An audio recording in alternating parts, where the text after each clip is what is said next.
మెదక్ జిల్లా నిజాంపేట మండల కేంద్రంలోని మృగశిర కార్తీక మాస సందర్భంగా చేపలకు భారీ డిమాండ్ నెలకొంది.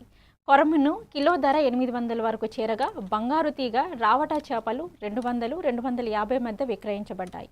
మృగశిర కార్తీ రోజు చేపలు తినడం ఆనవాయితీగా ఉండడంతో ప్రజల ధర భారీగా పెరిగి పెద్ద సంఖ్యలో కొనుగోలు చేశారు. మార్కెట్లో చేపల కొనుగోలుదారులతో సందడిగా మారింది. ఇక తొలకరి వర్షాలు సమృద్ధిగా కురిసే పంటలు బాగా పండాలని ఈ ఆచారం వెనుక విశ్వాసం ఉందని స్థానికులు తెలిపారు.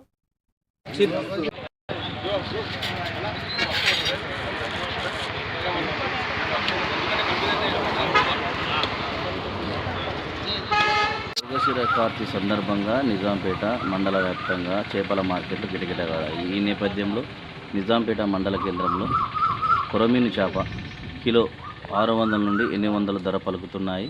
అలాగే తెల్ల చేప, రవాటా చేపలు కిలో 200 నుంచి 250కి విక్రయిస్తున్నారు. జనాలు రేట్లు మండిపోతున్నా వెనక్కి తగ్గేది లేదంటూ చేపలు కొని